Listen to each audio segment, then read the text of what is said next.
This episode is sponsored by McKelvey Insurance Group. If you've ever felt confused or overwhelmed by insurance, McKelvey Insurance Group keeps it simple. They're an independent agency, which means they compare options from multiple providers to find coverage that actually fits you, not just one company's policy. No pressure, no jargon, just honest guidance and real help. You can get a quick quote or a policy review at mckelveyins.com or call 618-623-0080. Thanks to McKelvey Insurance Group for supporting the show.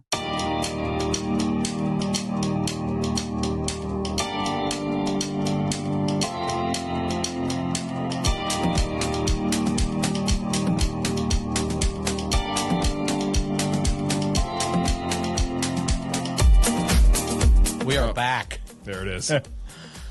2-week hiatus. Partly my fault, or I can take 100%. No, I mean, partly my fault, too. Yeah, but you have a better reason. My reason was we went to the Child Advocacy Center of Illinois' annual state conference in Schaumburg, Illinois last week. Holly, Haley, and I. And it was amazing. It was a very good conference. We work with them, providing some support to some of their clinicians, and so it was a full week of child sex abuse and some grooming stuff. And, great! Sign me up. But also a lot of just really good discussion of. They use the acronym MDT a lot, multidisciplinary teams that include, in the example of a child advocacy center, that's your forensic interviewer, that's your victims advocates, that's your law enforcement, that's that's your state's attorneys, that's everybody. I'm forgetting people, family advocates, therapists, all kinds of people that come together to help kids when a kid's been through something terrible like that. And that was a refreshing part of it. It's a large conference. There's a lot of people there, and it is a constant discussion of collaboration. It is a discussion of this is law enforcement, this is clinical work, this is the forensic interviewers, this is the advocates.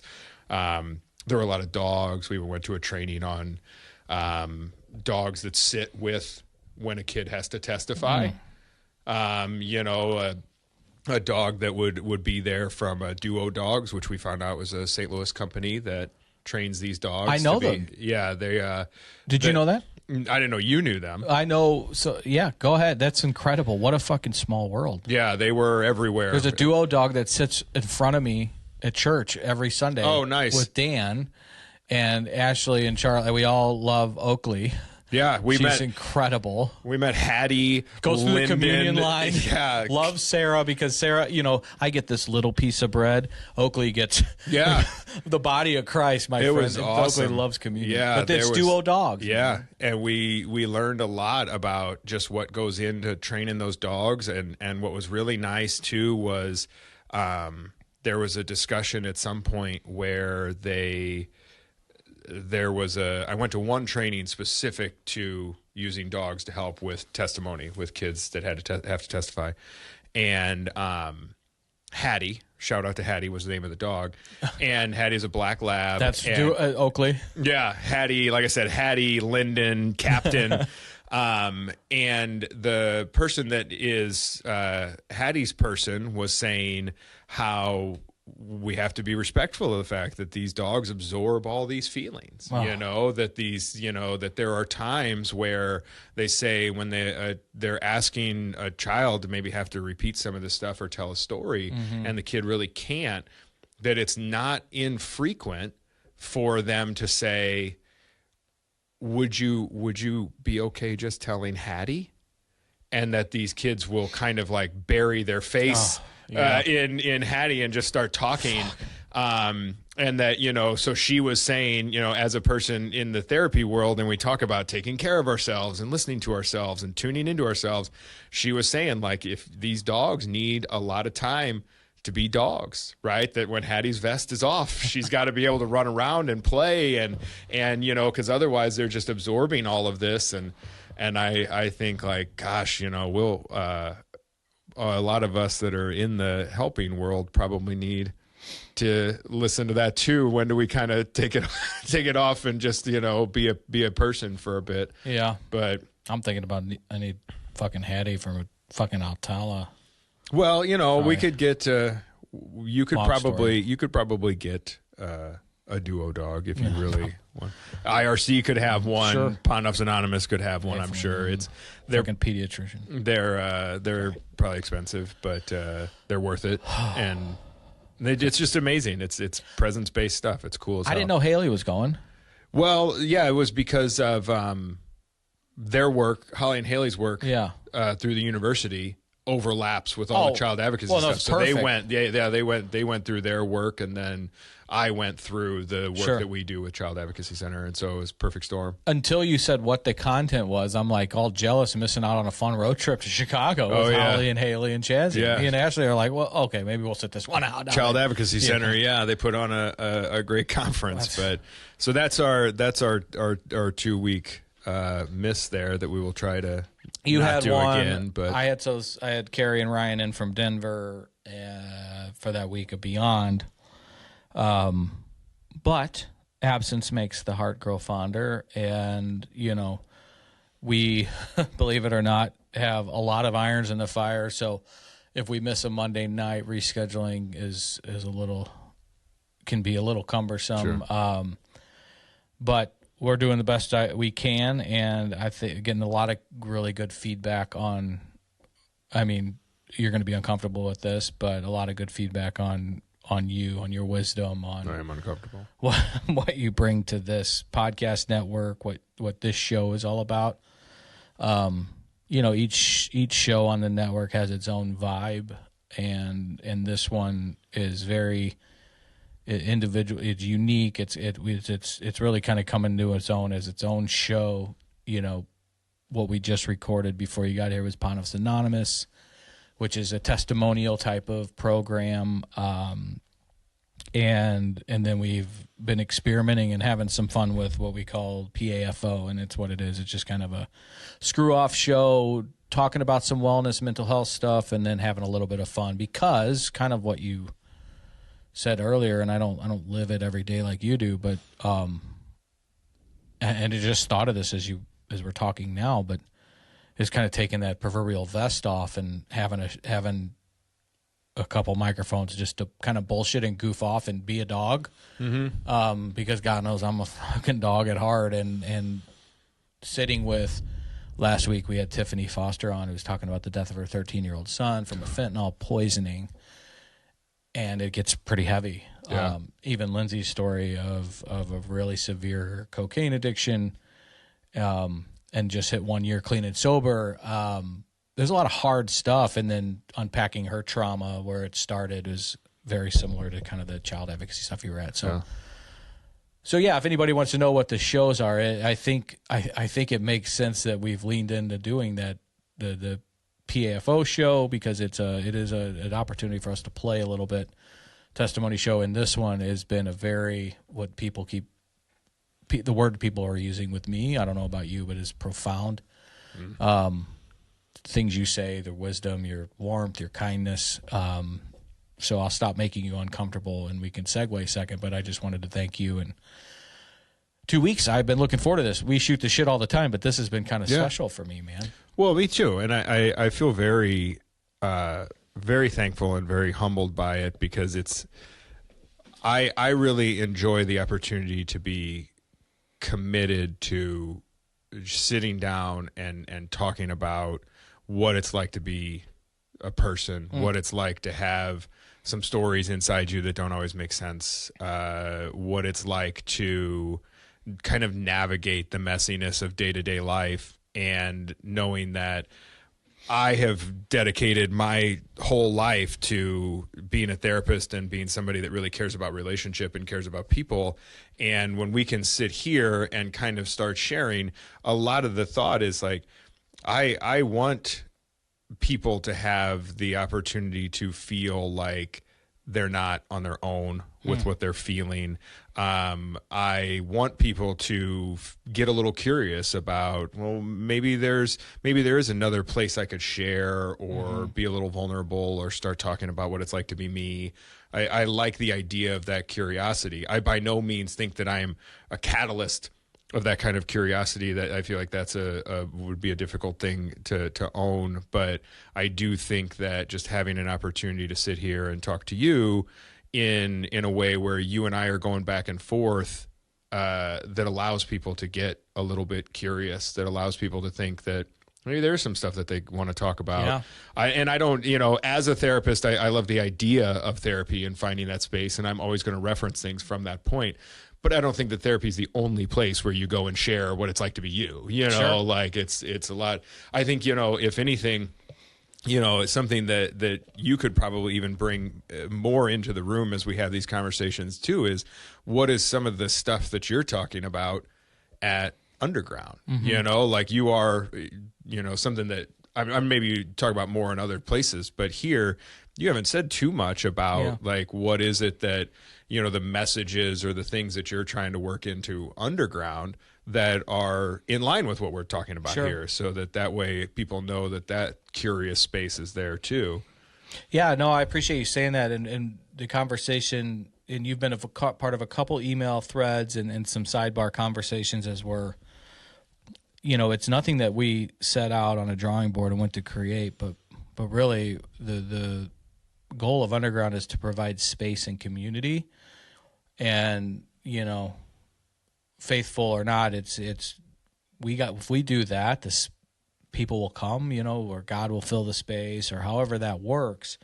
And we've found these moms that I've talked about and have been having on the show and share at Underground, and we're having on April 11th a moms workshop open table collab of moms that have lost children to addiction or have children battling addicted teens, or have had, and their kids are on the other side of, are into a recovery journey, and all getting them in the same room to not trauma dump. There's a time and place for that. It's not, we don't want to turn it into a grief share it because we could, that everybody's deserves their time. We only have a couple hours, and we want to have a conversation geared towards hope and solutions, and invited Chaz and a couple, you and another gal, that are clinicians in the space that have another woman. Yes. Did I say gal? Yeah. God.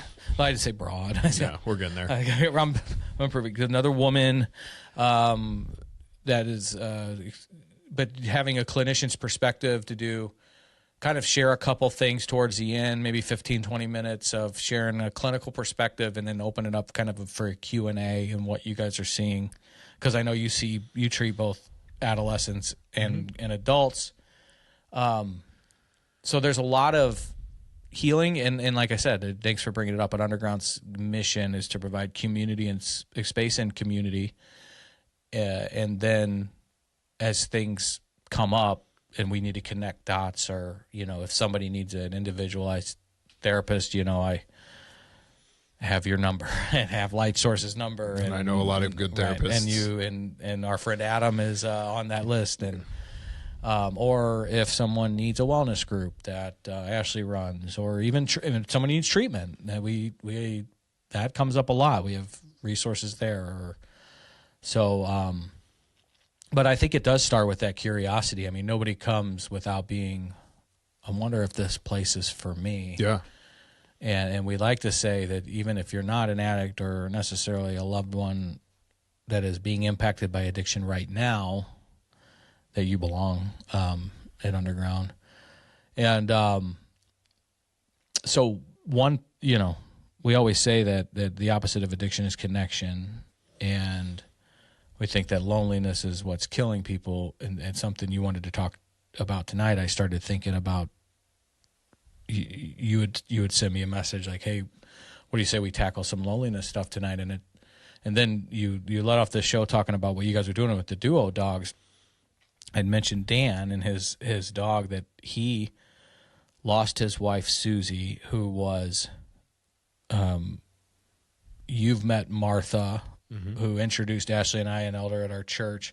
Her best friend, Susie, chronic pain her whole life, her whole adult life, and you would never know, always smiling. She ended up passing away a couple years ago, and, ripped all of us, our hearts out. We love Susie. Her husband, who had never, she came to church by herself. It was her thing, long-term in recovery. And ever since she passed away, her husband now comes and sits in where the chair she sat in. Oh, wow. And the only thing that, they were together for 60 years. And your life companion, losing Susie, you don't fill the hole. But he took on this went and got certified to train these duo dogs, these labs, and he brings home their puppies, and they stay with him for months, if not a year, until they're able. And he takes them to class, but they live with them, and this is maybe his third or fourth lab that he's brought. Cool.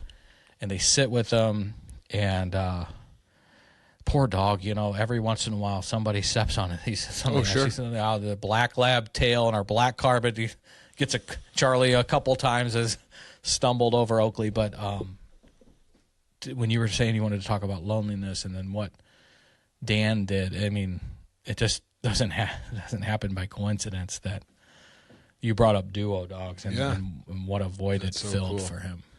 Well, it's that.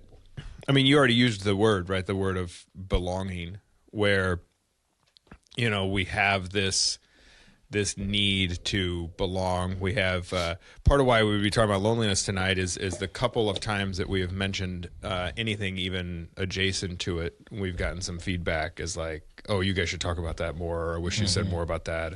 And so we thought, well, if we kind of lean into that for a little bit, nothing that we talk about is anything that we would talk about once, right? Like we're not going to talk about, we're not having a grief episode and a loneliness episode, and then we touched on that back in episode 4. Yeah. We're done. We're not going to do that, but loneliness is something that, one of the first things we had mentioned in here was this sense of feeling in the moment or for a certain amount of time like unrelatable, that suddenly you start to feel like something about you is not something that other people can see, understand, grasp, or that you can participate in life with others. And loneliness is sometimes it's weird the way it gets oversimplified. It's like, oh, not having your social needs met, as if it's not this depth of despair that really sits on people's chest in a way that they just don't feel like they fit anywhere. It's so wild. Like you just described loneliness, and not once did you say anything about other being surrounded by like the number of people. You can be the loneliest person in the world in a crowded house, crowded full home. It's not about the quantity of people and proximity, and people think that all the time. Like, but everything you just said, it's being unrelatable to that. It just hit me. The unrelatability, the feeling that people don't understand what you're going through, that people don't have a curiosity about what you're going through. You might talk to somebody who says, well, nobody asks about me, or nobody asks a follow-up question about me, right? Like it's invisible. We want that. We need that. We all need to feel like our experience is relatable. We don't get to do anything. We can't do anything on our own. That's good news. We need other people. And when you're going through something, loss is a great example. Addiction is a great example. Being a parent of somebody struggling with addiction is a great example, where you're going to look at other people who aren't doing that, who aren't experiencing that. And if you're not careful, start to feel like they're doing life right and you're not, which leads to your world getting smaller and smaller. You'd mentioned chronic pain. I've been really, really honored when I've gotten to work with chronic pain. I've worked with a lot of people that have chronic pain. And you know what happens with pain like anything, right? Your world gets smaller and smaller. In the trauma world, they talk about things being constricting, right? Like your world is getting smaller and tighter and you can't move in any direction. And that's what pain starts to do. And especially a lot of invisible pain, right? A lot of chronic pain, nerve pain, things like that. You're explaining yourself all the time. You're saying, I'm sorry, I can't and do the that. tests It's gonna don't hurt. even show it. Like you No. go through a million tests at the doctors and they're like, oh, it's stress. Yeah. I can't fucking move. Yeah, it's so isolating. And so loneliness starts to set in. There's a poet and author named David Whyte with a Y, Whyte. He's got a book called, I think, Consolations, and he's got a chapter in there on loneliness, and he defines loneliness in there as one of his commentaries on it is similar to looking through the bars of a prison, where you can look outside and you just feel like you're looking at a world you can't participate in. That's what loneliness feels like for people, is you just start looking and going like, yeah, I'm in this world, but I'm not given an opportunity to participate. And that's where loneliness can be. Pain is a great example of that. And think about any kind of pain. If somebody has chronic back pain, right, their world gets smaller and smaller, and then people don't necessarily know what to do with that. It's kind of like grief, right? Well-intentioned people that say, oh, do some stretching, do some mobility, call my chiropractor, call my, which is not bad, right? Those are clearly not just like bad acting people. But as soon as you start clocking like, oh, so this person doesn't get it. This person isn't trying to understand my experience. This person isn't trying to relate to my experience. A lot of people are going to be like, I wonder if that's because there's something particularly bad about me, right? Maybe I'm unrelatable. Maybe my experience maybe I'm wrong about it. Maybe it's not as bad and I'm not as strong as other people, right? Like people will really do some gymnastics in their mind to beat themselves up. And as that self-worth starts to deteriorate, it's harder and harder to find belonging. It starts, you're looking at a world that you're in, but you can't participate, especially if it's something like whatever. If you think about how many people, Holly and I love to go for a walk, right? At the end of the night, we usually go for a walk. So a loop around where we live at there. And if you think about how often people give simple guidance of like, well, you should go for a walk. Oh, you need to exercise a little bit? Go for a walk. You should get out there and go for a walk. The weather's been so nice. Go for a walk. Move more, eat less. Yeah, and it's not like clearly like there is an unbelievable mountain of research that says go for a walk, right? It's not that you shouldn't go for a walk. If you can go for a walk, I think it's great. As soon as let's say you hear that and you have this terrible heel pain. So it's just a small little part of your body and you can't go walk for 30 minutes without a shooting pain up your leg, right? There's a little pang of loneliness that is going to be born from that, like, oh, I can't even go for a walk. And when I say I can't go for a walk, very few people are going to just like take me at my word that I can't go for a walk. Now I'm supposed to explain myself as to why I can't go for a walk. Eventually, most people are going to be so concerned about the effort that they're going to have to give to explain themselves that it becomes less and less worth it, right? If every time I do something, I have to explain the guardrails of what I can and can't do in that thing, well, I'm not going to do it. Yeah. And it becomes a version of almost apologizing for your existence. And the last thing that we want people to do, I never want people to apologize for their existence. I see people in therapy a lot that start telling me a story, and it's a very detailed story. And in the right moment, I'm going to be compelled to be like, I don't want you to think you have to explain yourself to me. You can tell me the thing and I'm going to believe you and I'm going to trust you. Because I don't want people to be exhausted by all the explaining they have to do. That's where loneliness comes in, because you feel like nobody's attuned to you. Nobody's aligned with you on the same team as you. So you're explaining and you're explaining and you're explaining and you're waiting for somebody to get it, But the more detailed our story gets, right, the more unique it gets, people aren't going to grab onto it as easily. And that's the kind of stuff that breaks my heart. That's why I think loneliness is an important topic, is because you never really know the ways that somebody's life might be getting smaller for things they just simply think other people aren't going to understand. The word that keeps just rattling in between my ears, a lot of space up there, as you're describing this. Well, now there's two words, because the first one's isolation. And the second, I said earlier, exhaustion, but it's almost you become just apathetic towards your own existence when you're that lonely. Those are the reactions I was having as you were describing, and that's soul crushing, man. Yeah, it's heartbreaking. To think that something significant can happen to you, to the royal you, to an individual.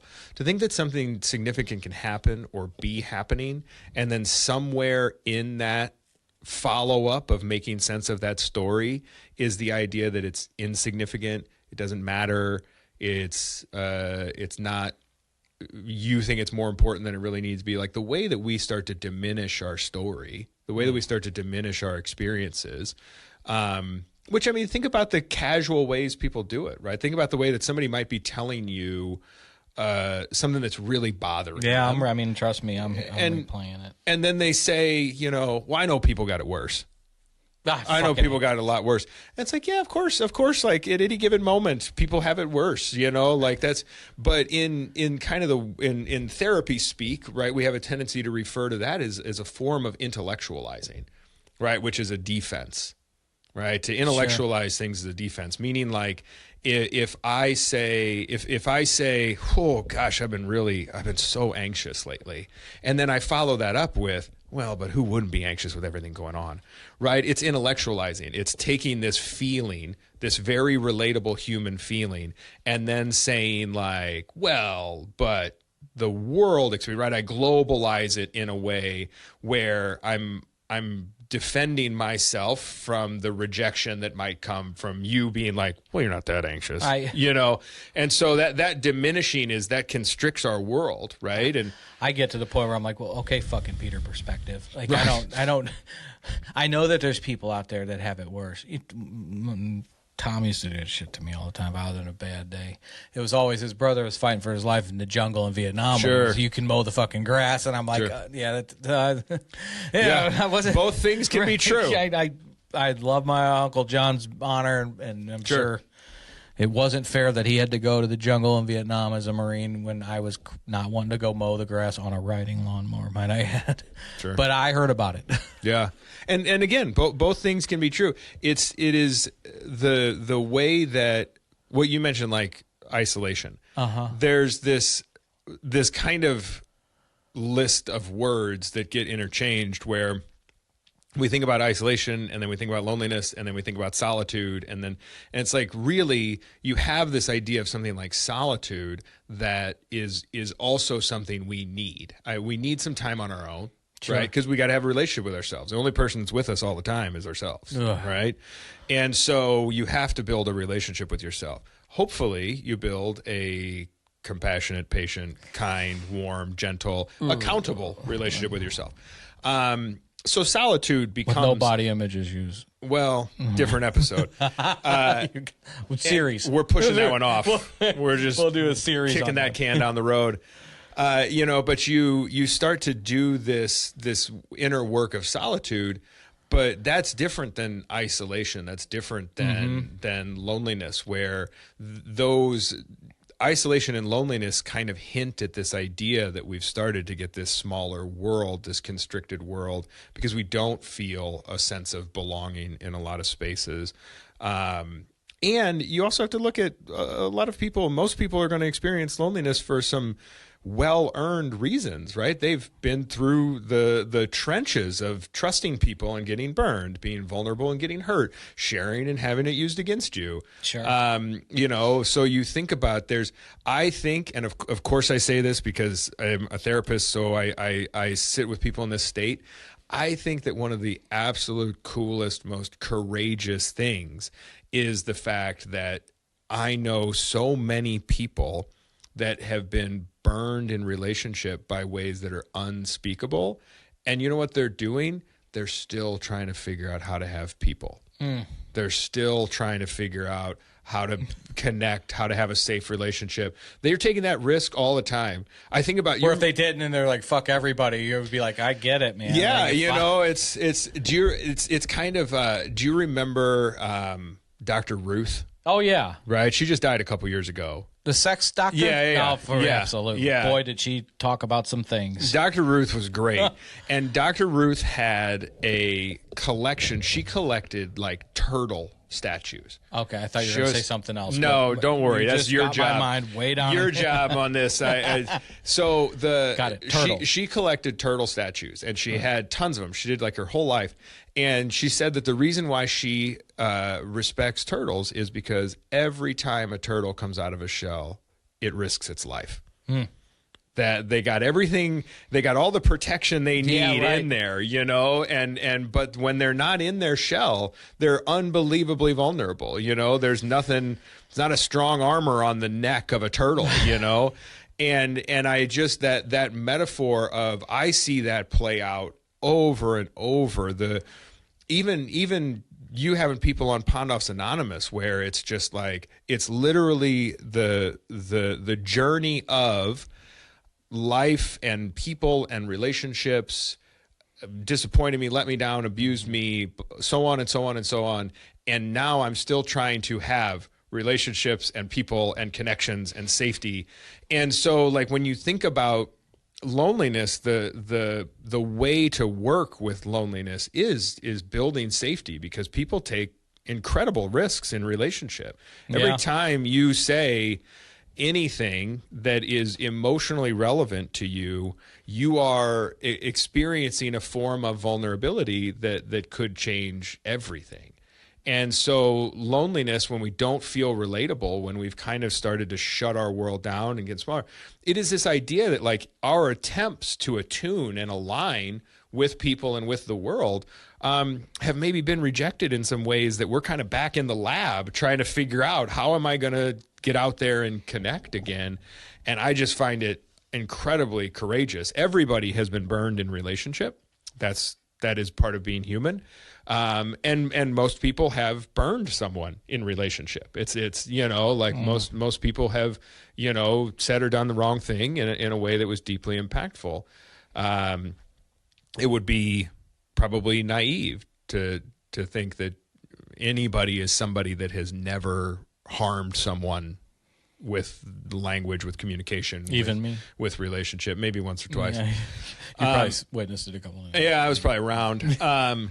And so I think that, you know, that is, when you talk about loneliness, especially because we use this language of the loneliness epidemic, or, you know, the former Surgeon General Vivek Murthy wrote a huge book on loneliness because he considered it such a public health crisis, you know, and so we kind of talk about it in an almost academic way sometimes, and then we forget that loneliness is such a core wound to the human experience, that for somebody to start to emerge from loneliness, they're also going to have to they're doing very courageous things, you know, and we forget that the courage associated, maybe we don't forget it, but we don't always celebrate the courage associated with, like, if there's 120 people at Underground on Wednesday, let's say, and 3 of them are new,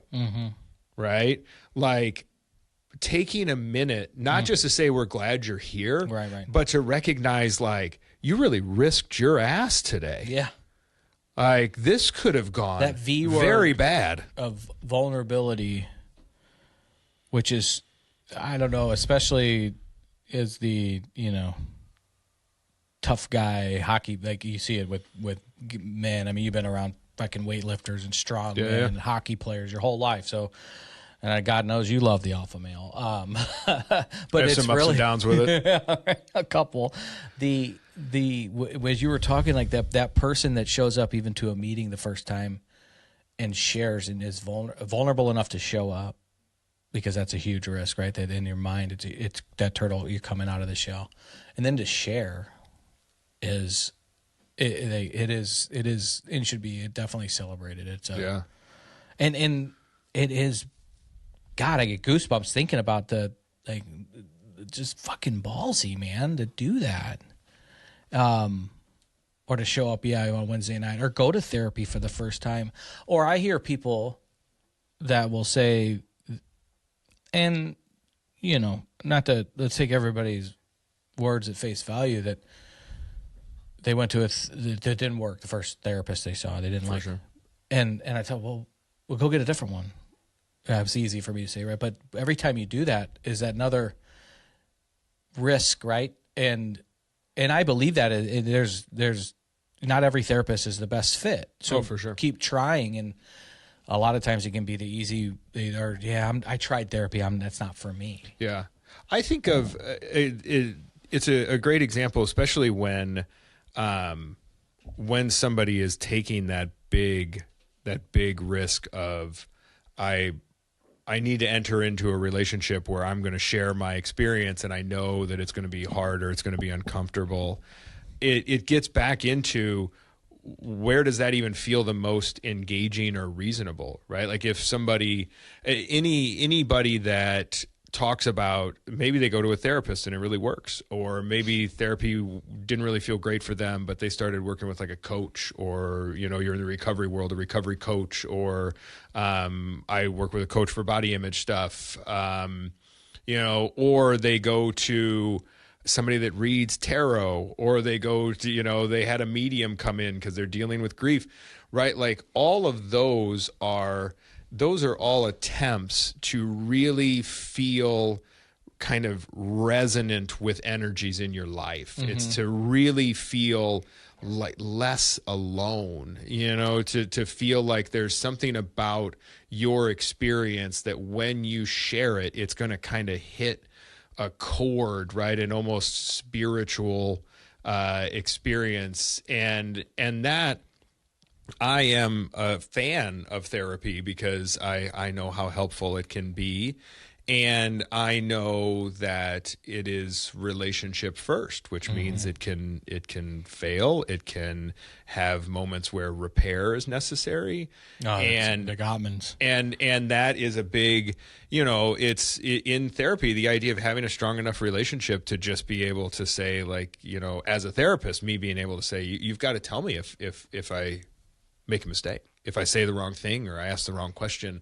I want an opportunity to repair, because frequently when anybody's coping with loneliness, when they have felt a form of not being relatable, or they felt like they don't belong, they maybe haven't had a lot of relationships that are strong enough for repair, that are strong enough for mistakes to be made, because when we feel alone and then somebody doesn't understand us, even for a heartbeat, it becomes a reminder of like, shit, there it is.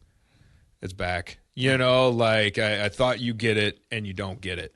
And sometimes that might be true, right? Sometimes somebody might not get it, but it's that idea of, do you feel safe enough for somebody to not get it and to tell them, I really wish you understood this more, or I don't know how to say this and I'm not really getting my point across, but I want to make sure I can talk about it. Like we behave as humans, we behave insofar as we are capable of feeling safe, right? Like there is the idea of being uncomfortable, which is important, right? Adversity is important. Challenging ourselves is important. Goal setting is important.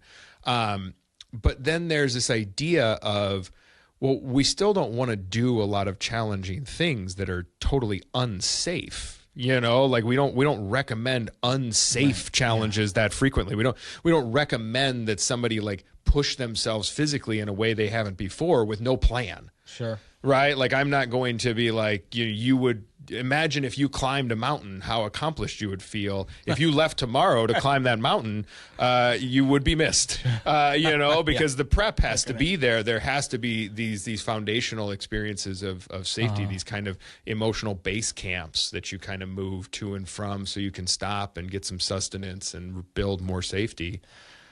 What do you say if people are listening and because I don't want to. I hear you talking, and I think about the times I can be more vulnerable and lean in. But what do you say to the people that are listening to this and say, "I don't want to be"? How do I maybe listen better or try to be that person that can understand more, so the people around me, I don't inadvertently constrict them with loneliness? Sure. What are some good? The best part about when somebody says like, how can I be a better listener, is that step one is like, be quiet. Shut Don't say anything, you know, because one of the things that I'll take this from the conference we were just at, there were some speakers there from what's called the 100 Club, and they do critical incident debriefing. So they work with law enforcement and different kinds of just that. Like if something bad happens, these are the people that meet with everybody right afterward and do this critical incident work. Holly, for instance, is somebody that's trained in this model. Another friend of mine, definitely as an aside, somebody that I would love for you to have on Pondoff's Anonymous, is a guy we know named Nick Bolt, who is Nick's in the Coast Guard. Oh, wow. In Maine, and big in that world of working with people that have experienced like suicidal ideation and different military and first responders, and he's a critical incident debrief guy. And they were talking about how what they do in moments where people are struggling when they do these critical incident debriefs, the way that they explained it is like we're listening so that we can throw somebody a life preserver. And the trainer said that therapy is more like swimming lessons, right? Where it's like therapy is like a ground where you're going to learn a bunch of skills and process a bunch of things. When it comes to just kind of listening, it is more like something as simple as, do you need me to listen to this, or do you need help with solution? You know, like, do you need me to hear this? And again, this is, Ashley told you to say that. Nothing profound about it, because this is kind of the line with listening, is that always trying to fix the fucking thing. Yeah, you don't have to fix, you know, like it's kind of the. Did she text you to say that? No, I will say I wish I could credit the trainers by name, because they also handed out a great fidget to everybody. These acupressure rings that I immediately bought a box of. Okay, so you got one for Charlie. I got a whole stack of them. Yeah, it's embarrassing. But they kind of said like they have like this 3H model, this hear, help, or hug, right? And they're like, you know, this is not for professional work, right? A lot of professionals are not in the hugging industry, let's say. But in kind of your personal life, when it comes to listen, it's like just the question: do you need me to hear this? Do you need me to help with this? Or you just need a hug? I can't stop hearing the it's time to play the game. Right, sure. Some Triple H will. If it gets in somebody's head that way, we've accomplished it. But sure, whatever it takes, just don't use the sledgehammer. Right. Poor Mick. I like that. I like that Mick Foley. He's coming to when our friend Buff Bagwell's coming to town in May. I think Mick Foley's the headliner at this next fan fest that's going to be at the Fairview Heights Hotel. So Pondoff's Anonymous is sponsoring a table at the Love RC. it. He'll be there. You'll get to see your man. Love that. I wonder if he still got that tooth that went through the head and down. I don't know how I'm not a doctor, but I don't know how you'd get it out of there. He got broken in half, according to JR. Yeah, so I think it's probably still there. Yeah, I love that. So hear, help, or hug. Hear, help, or hug. This episode is sponsored in part by Light Source Psychotherapy. If anxiety, panic, trauma, sleep issues, or big life transitions have you feeling stuck, their team works with kids, teens, adults, couples, and families in Belleville, Illinois, through teletherapy or even walk and talk outdoors. Evidence-based care like CBT, DBT, EMDR, and more, built around what matters most to you. Learn more and book at findyourlightsource.com. And the hug part is what this is a term that I love, that I know is somewhat I think annoying sometimes to people because you can't define it, but like if it's not necessarily just like a hug, it's presence. Yeah, gotcha. You know, it's something it's a where hand on a shoulder. Yeah, if you think about, I've seen this with you, right? Like where Charlie runs downstairs. He's been upstairs for a while. He comes downstairs. He's been upstairs long enough that the assumption is he's coming downstairs like for a reason, right? Like, what is it you would like? Because he's a kid, right? And he shouldn't want to hang out with us because we're lame to hang out with. And he, either with you or with Ashley, what was he going to do? He doesn't come down and necessarily ask for something. He doesn't want anything. Sometimes he just comes down and he lays next to you. Oh, yeah. Or he sits next to you. And then 5 minutes later, he gone. Yeah. Right? Like that's presence, right? That is also a form of listening, right? Because a lot of times I'm like, what the fuck you want? Yeah, well, and you create your own problem because if you ask, sure, I'll answer. Can I get 20 bucks? You know, I mean, there is an answer to what do you want, but when we think about like loneliness and isolation, a lot of times when we don't feel relatable, when we feel this sense of loneliness, we assume that there is judgment coming, right? That's why that vulnerability isn't there, or sharing a story isn't there, or saying what's really bothering us isn't there. It's because we think like we're about to be rejected, right? Or we're about to be judged. And so we don't offer it, right? Like we don't say anything. And so just as relevant as like active listening, let's say, or even offering a creative solution that somebody says, I don't know what to do. I'd love for you to tell me what you think I should do. I value your friendship. What do you think I should do? Just as important as that could just be the presence of just being there with somebody and giving them some time where they don't feel judged. Think about a support group, right? Where somebody doesn't necessarily share, right? So they don't say anything, but the hope is that maybe some of that loneliness, they're getting a little bit of a balm, a little bit of an antidote to that loneliness, because they just simply get an hour or an hour and a half where they don't feel judged. Call it the if you know groups. Yeah. You know, and we were saying this the other day. I think recently we were with our friend Jill, and we were talking about who's a heroic foster adoptive mother, single for, now has met someone, but took on these kiddos all on her own. I mean, superhero shit. So we had a support group, foster and adoptive parent support group, and there would be times that we were together, and most of all of these people and the women like Ashley and Jill and Natalie and Tyler, who you know from the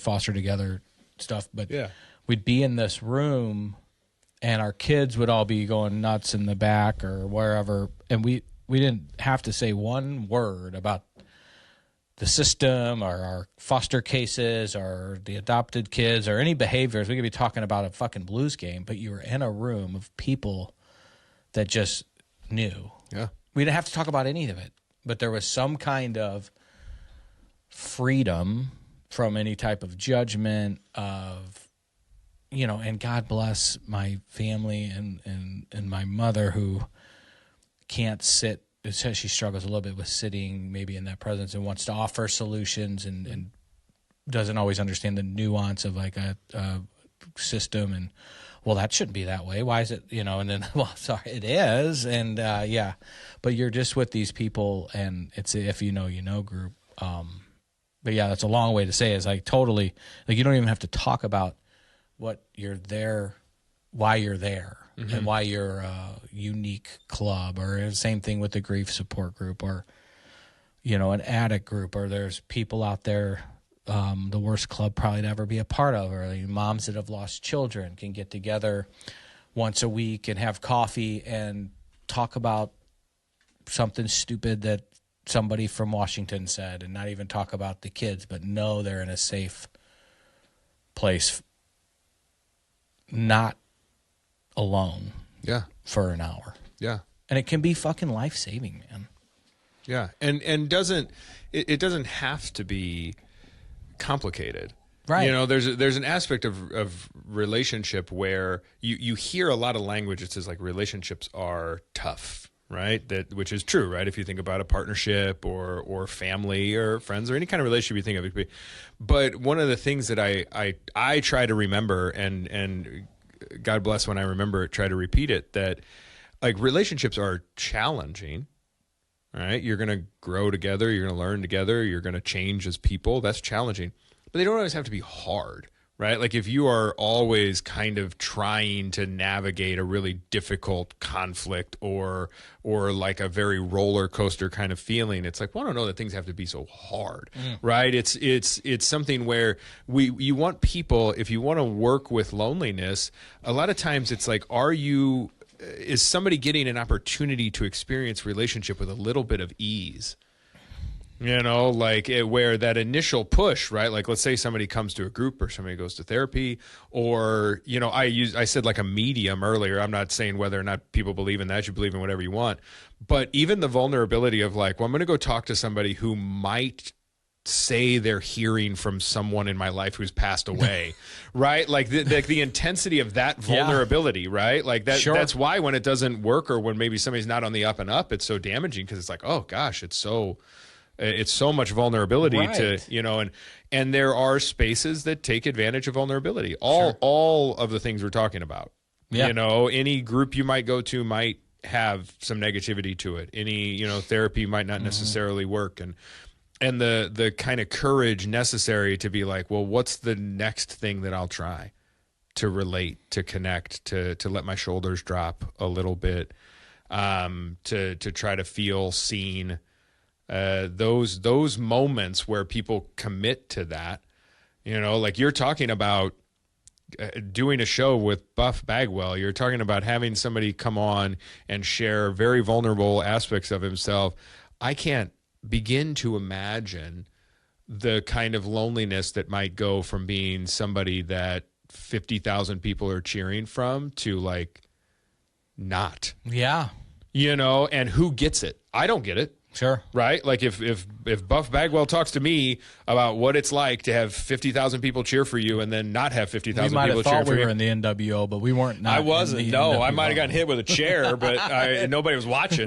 Right. You know, and so I think of stuff like that where it's like part of the difficulty with even listening, with trying to help somebody with loneliness, you know, is you don't have to totally get it, but you also have to have the humility necessary to say, I'm not going to understand this totally.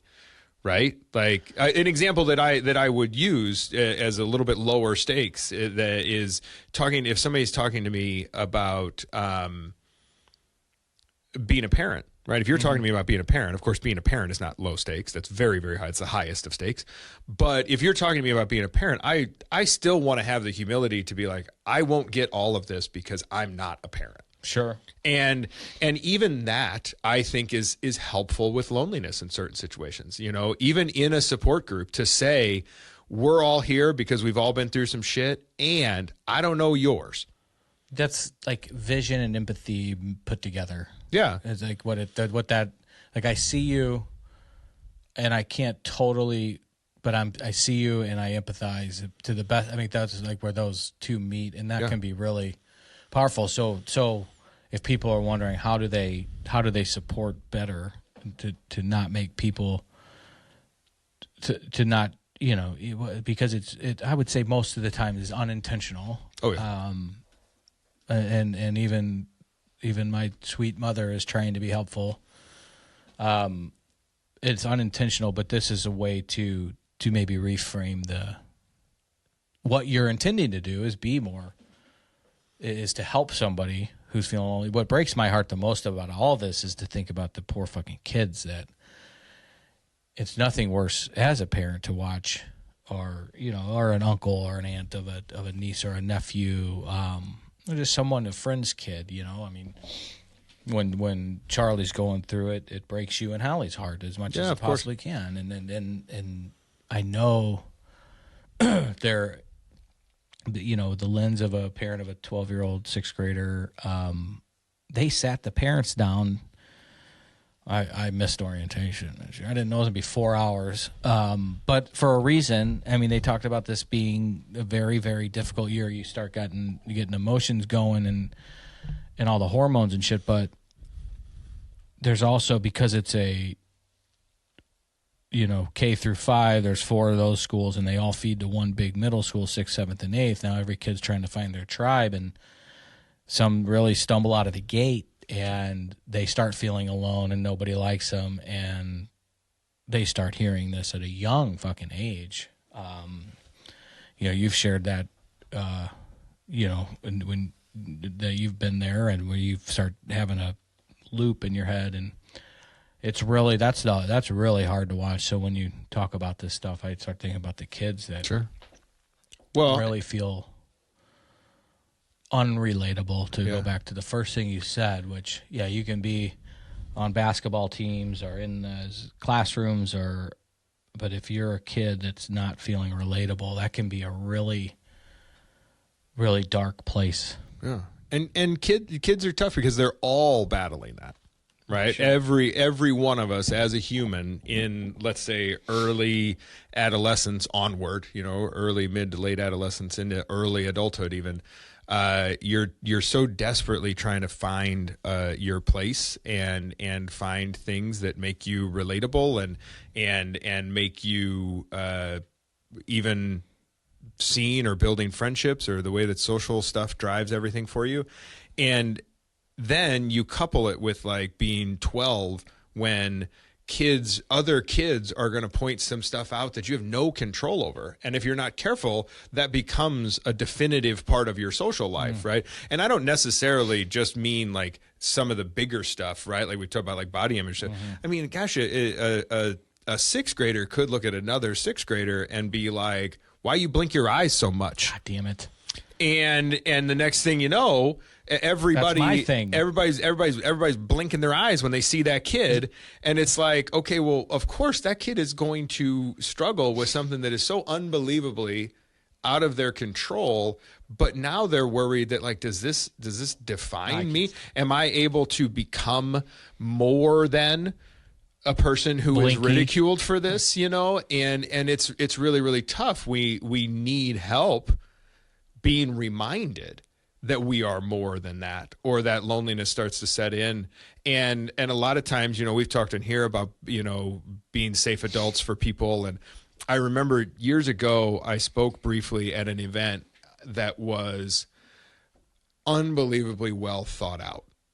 And it was an event where they sent a handful of buses around to different locations to pick up kids to come to like a kids' day kind of event. I had reached out to this event to say, like, I'd love to be a part of it. I'd love to be helpful. So I ended up speaking on like anger and emotions and stuff. And they didn't have the turnout that they wanted.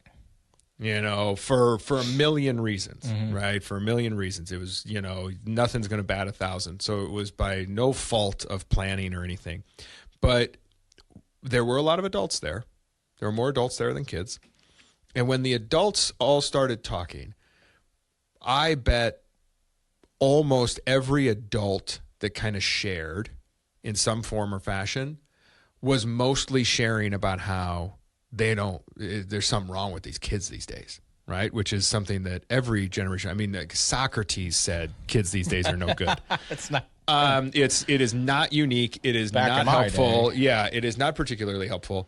It doesn't mean that there's not generational differences, right? It doesn't mean that like, a 22-year-old person today is different than a 22-year-old person. One to mow the lawn. Yeah, a long time ago, or 40 years ago, or whatever. Like, sure, there are the world is different. every 25 years. So of course, like, people born into the world have different perspectives of the world. We should probably honor. We didn't that. have phones to sit and watch screen time all day. Yeah, we didn't have phones. Playing. I'm staring, and think about it. Like, I mean, you get, like, everything has its unique challenge, right? Do I think that, like, social media and phones are 100% healthy? No, of course I don't. Do I think television is 100% healthy? I don't know, probably not. But I also know that if you rewind fast enough, there's people complaining about books, right? Like, this kid's reading too much. And so, like, we've always kind of done that, and that contributes to this base feeling of unacceptability. This base feeling that, like, as a kid, when you're trying to figure out how to have an identity, when you're forming who you are, how you make sense of the world, and then you find things that you really enjoy, or you're just kind of living your own experience and figuring out this messy world, and then you're met with people who have an opportunity to remind you that this is just, like, hard and none of us have it figured out, and instead they tell you that they actually have it figured out and the problem is you.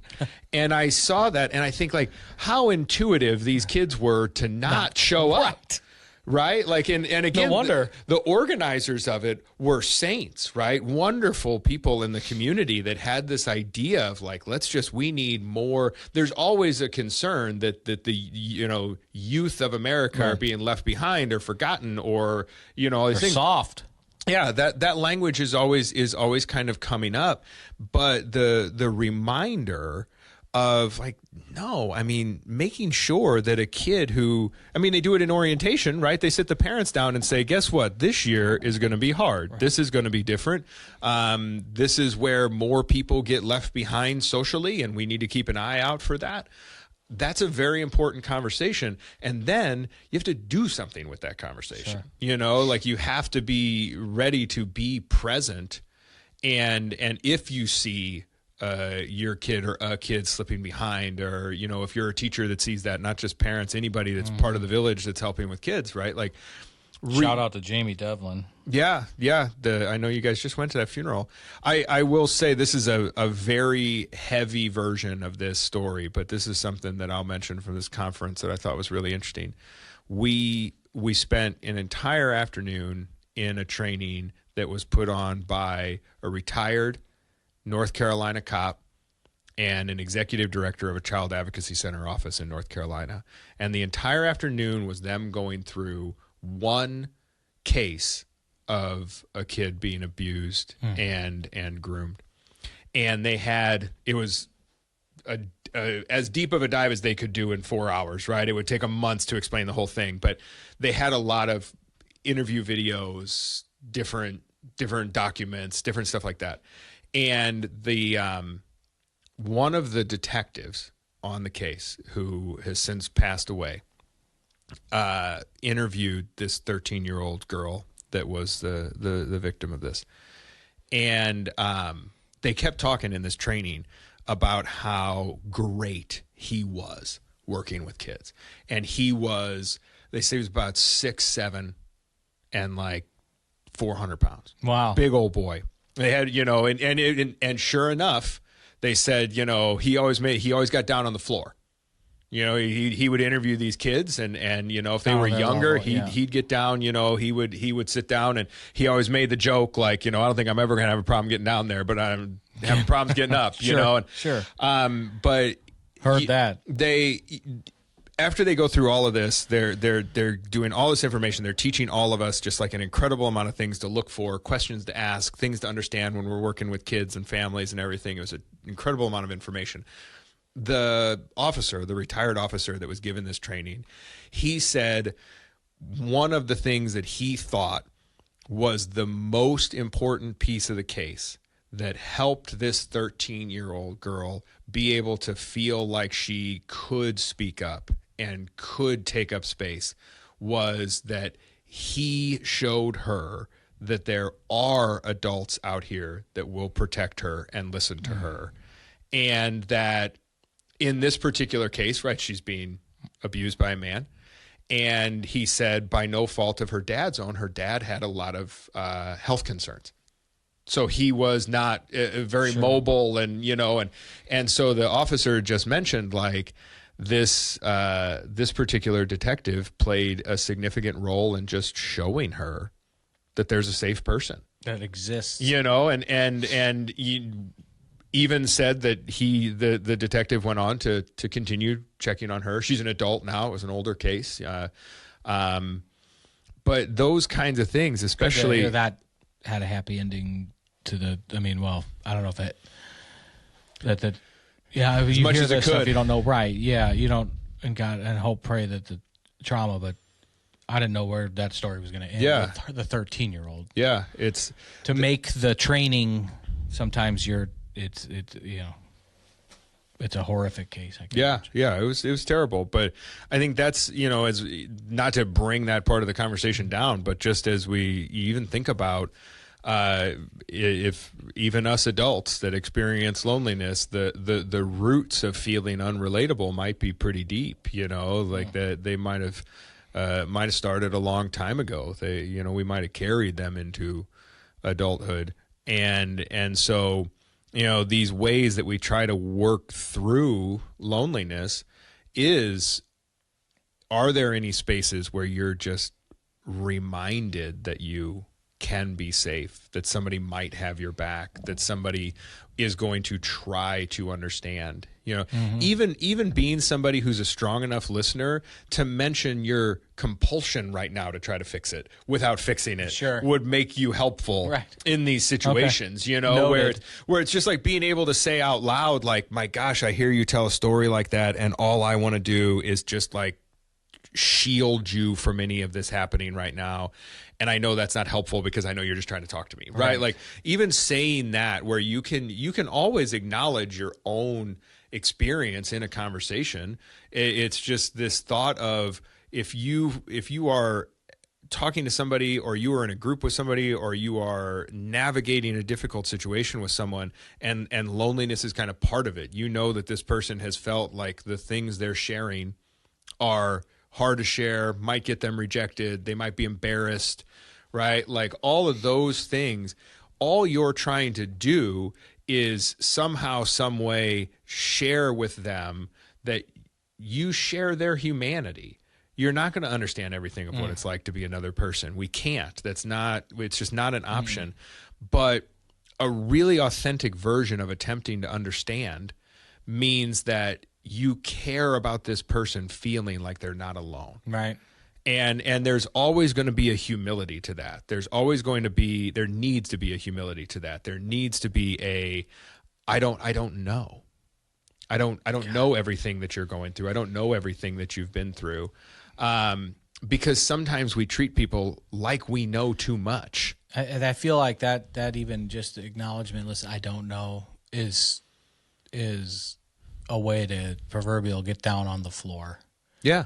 Like the detective did, and say, listen, I'm down here with you. I don't know exactly what you're going through, but I'm here. I'm on, In the therapy, social work world, a phrase that I know every social worker has heard a million times is, well, you gotta meet people where they're at. Right. We love that phrase. Mm-hmm. That is a social work T-shirt. You got to meet people where they're at. Meet them where they're at. So Jesus freaks. It says that Jesus did that. That's like, I've heard that too. Like, we go and meet. I've heard it. It is important to recognize that if you want to meet somebody where they're at, that's a skill. That you have to hone that skill. You need to be working on what are the things that you do that allow you to meet somebody where they're at, because otherwise, you're going to say that's what you're doing, but you might be standing in a place and telling people they need to come where you are. Addiction is kind of is the most obvious version of that, where it's like if somebody, I've mentioned on here before, like stages of change, right? If somebody is not super bought in to changes in their life, and they're explaining that they're not bought into it, and you can't help but notice that you don't believe a word of this. You're not. This person needs to realize that their life is unmanageable. That moment that you bring awareness to that feeling, to that experience, if you want to be skillful, you make sure that you're sharing it as yours. right? Where we lose skill is to be like, well, listen, man, you're messing your whole life up. Right. And I don't want to hear you make excuses. It's time to stop making excuses. If you want to be skillful with it, it might be like, hey, I'm noticing the part of me that wants to absolutely understand what you're saying, and I can't get out of my own way with thinking that I really think you got to knock this off. Right? Like, let somebody know that you are listening and you are paying attention. Right. But to really intersect with exactly where they are is something you're having a hard time with, especially if this is peer stuff, support group stuff, friends, family, people that you have like very close relationships with. It is, you know, the idea of saying I can't help but think A and B would help, and maybe that's not super helpful right now. That humility really matters, because otherwise, if you even just decide you're feeling judgmental and you're not going to share that judgment, and then you think people don't know that, you think people don't clock that you're kind of like glazing over and not really paying attention. You know, like part of really helping people feel seen is recognizing that if we want to meet people where they're at, it's a skill that we're practicing. And then even to the people that we're closest with, or the people that we are working the most closely with, giving language to that. Like I'm working really hard to meet people where they're at, and here's where I'm having a hard time with, or here's, you know, we do that. I mean, like in reflective processes as therapists, we would do that, where we might say, you know, I have a hard time working with somebody who has A, B, and C going on. Or I have, you know, like some people won't work with addiction, right? Because they don't, you know, some people struggle to work with domestic violence because, you know, there's so many complicated factors that go into it. And they just want to be like, you got to knock this off. You got to stop it. You got to get out of there. Right. And we know that contributes to certain aspects of loneliness. I keep hearing the phrase, which we're, you know, using in this nonprofit we're trying to build up that you're a part of, is what we really want to maintain, we don't lose sight on, is walking with one of a client, if you will, or in the process of treatment we want to be a part of and help fill gaps. A level of case management maybe that social workers often are that's career paths or jobs that they'll have, and when you talk about that, meeting someone where they're at, not just literally, but meeting them where they're at and walking with them, even sometimes at their pace, to really guide. I mean, that sounds like and this is coming from a non-clinician, like a good case manager, a good, like someone that can, it sounds like could probably yield some really good results on a timeline that may not be super pleasing to the people that are the fixers. Just, why don't you just leave the guy? That's, you know, I know he's beating you. Why don't you just leave? Like it's a little bit more you know. Yeah, it's never helped. Right. Yeah, it's something if like, otherwise we maybe it has, but I mean, but it's unlikely. We wouldn't be having this. An example that I used when I worked as a case manager, case management is, I mean, pound for pound, the hardest job. It's just so hard. It's so hard because there's so many needs, and the resources can be scarce, or the resources can be very relationship dependent. You know, when you're learning case management and you still don't necessarily have the collaborative relationships to you know, call in a favor or something like that. And the system puts case managers are usually the ones that don't have, because they just are getting done because of the pay rate, and it's like So there's this is where case management gets hard, but I also think it kind of ties a bow on some of the loneliness stuff too, where, you know, there's a very common, you would see it in psychology, or if you take intro to psych, there's the idea of Maslow's hierarchy of needs, that Abraham Maslow, who's a humanistic psychologist. Heard you say that before. This guy. That Maslow has this hierarchy of needs that you can't, Pavlov and Maslow are very different, just for people listening. Sorry. So Maslow is this humanistic psychologist, and you'll see the pyramid of the hierarchy of needs. That basically this premise that you're not going to get these higher needs like self-esteem or self-actualization met if you don't have basic needs like food, water, and shelter met. And one of the things, if you read certain aspects of how Maslow phrased that gets lost is Maslow didn't necessarily separate values and needs totally. So what that means, or how I was taught to take it, let's say, I don't want to act like an expert, I'm sure somebody knows a lot more about Maslow than me, is that, like, when I was a case manager, one thing I could get you was food. Like, pantries were around. We had our own pantry where I worked.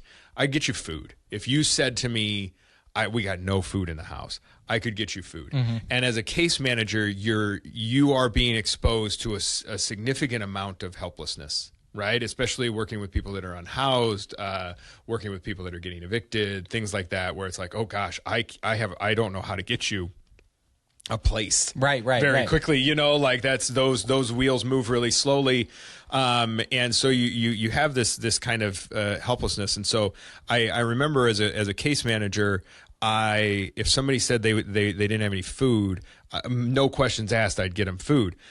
Matter of fact, maybe a little too quick, because I didn't take the time in those moments. This is a failure on my part. I didn't take the time to say, what do you like to eat? Because Maslow, when he's talking about, you need food and water, right? You can't live without food and water. You need shelter. Mm-hmm.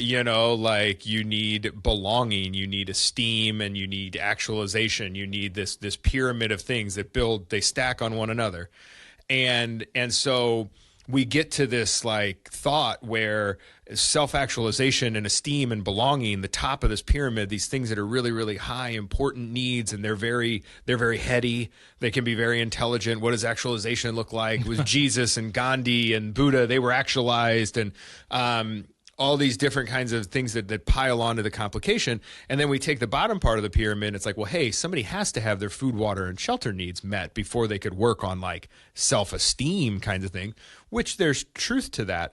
But we take the top part of the pyramid and we look at these values and we look at the process and depth and connection. And we take the bottom part of the pyramid and we don't necessarily do a good enough job at that. And so if somebody says, I don't have any food, a classic example that you would hear is maybe you go and get them a bunch of food, but you don't even check to see what they have to prepare it. That's a good example. But also just asking somebody who maybe doesn't have a lot of support, well, what's your relationship with food? Do you like to cook? Do you usually like to cook for people? Do you like to have people around? Do you what is your favorite food? What do you like to eat? What is your, what those things that allow for somebody to feel like even the simplest part of their day is worthy of curiosity. If we think that the only time we're worthy of curiosity is when we are at the top of the pyramid, right? That we are worthy of people asking detailed questions about us only when we are at our absolute best, and that we're not worthy of curiosity when we're just talking about where we want to stay, or when we've had a good night's sleep, what was that like? If there's nobody in the world that's curious about those parts of our life, of course we feel alone. Yeah. And so I think that dignity, being able to create, that's the word, being able to create that dignity, being able to help people connect to the idea that even the smallest part of their day is worthy of curiosity. Hopefully, when people are feeling good, they have that for themselves, that they have a close enough relationship with themselves to know what they like, what they want, who they are, what they're connected to. But when loneliness has set in, when isolation has set in, people start to think that they're just simply not worth curiosity. And Michael Meade is another author I like. Michael Meade has said, I've maybe said this before, that he, America, for instance, is in his experience, in the West, it's not just America, one of the few places where people can feel like they don't have a home in the community. That even when people are unhoused, they feel separate from community. They feel separate from other people. That like even in other situations where maybe people didn't have a lot of resources, that other communities, you might still feel like you're a human amongst humans. We sometimes don't have that curiosity. We don't, and so in our day-to-day life, the ability to really connect with the fact that even our smallest little transactions are worthy of curiosity. They're worthy of our own curiosity, but if we're struggling with that, being in a world that is curious about us so that we can slow down the impact of some of that loneliness, so that, we can start to learn as a, not just a society, but as an individual, where it's, if I ask somebody, if you know what somebody's coffee order is, right? If you know what they like to have when you sit down somewhere and you're going to hang out, right? That's curiosity. That didn't take a lot of effort, right? But imagine like if somebody's having like a really, really hard time, somebody is having a hard time, and you may not know they're having a hard time, but when you meet them, you say, I'm going to stop at Starbucks. Do you want an Americano? That's still what you get, right? I can have them put oat milk in it. And it's like, that's so much less lonely because there's that moment of curiosity. And it doesn't have to be this like the top of the pyramid. It can also be like being curious about how somebody is feeling, about their sustenance, about their day-to-day life. And if there are people around you that are curious about those things, loneliness will probably have a little bit of a balm to it. It may not be as frequent. We can't prevent all of it. I'm not saying that that's what the antidote. But that curiosity can change the trajectory of somebody's whole day, week, month, life. It really can. It's a small act. And that's and to kind of go full circle with it, that is the exact kind of thing that we experience and maybe sometimes kind of project onto the moment, that like a dog walks right up to us and just looks at us. And it's like, oh my God, this dog cares, right? Like it's right into your soul comfort, right? This comfort where it's like, those experiences where it's just like, and your shoulders can kind of drop. And that's what we have to create. We create that with curiosity. We create that by being non-judgmental. We create that with functional pieces of acceptance where we're really trying to tune into somebody's experience in a way that's just like, I just want to be comforting. Mm-hmm. I just want to be friendly in how I show up with people. Man. And that, what that does, hopefully, is it creates that feedback loop of somebody recognizing that they can be curious about what it's like to be them, and they can be curious about what it's like to be them in even the smallest of transactions, in the smallest parts of their day. Yeah. And if we can build that curiosity, if we can take even the most foundational of small day-to-day minutia and still learn that about the people around us, learn how somebody starts their day, gets their day going, what kind of food they like to eat, just showing a sense of curiosity. So that way nobody has to feel completely unseen in their daily life. Was that a Ted Lasso quote? Be curious, not judgmental. Oh, yeah. Oh, so, and Brene Brown was all over that Ted Lasso. So I'm a social worker. I have to mention Brene Brown. Dare to Lead. Yes, great book. Chaz, this has been another good one, man. Appreciate you. I always, as we're finding our rhythm, when we close this thing, I like to, Pondoff Anonymous always let us pray, but sure. We've come up with a line. I'm gonna go ahead and let you close these out from now on. So, sure. Yeah, so go ahead and land the plane for us. Sure. Well, again, I thought it was a great conversation, and I'm very, very humbled by the opportunity to talk about things like loneliness, because my whole I feel like I'm here because I want people to be seen, like here on this planet, because I want people to be seen, and I won't always land that plane. I will make mistakes just like the rest of us, but I really do hope that in talking about loneliness and talking about building curiosity, that I hope something that we said matters enough, and that somebody needed to hear that. Amen.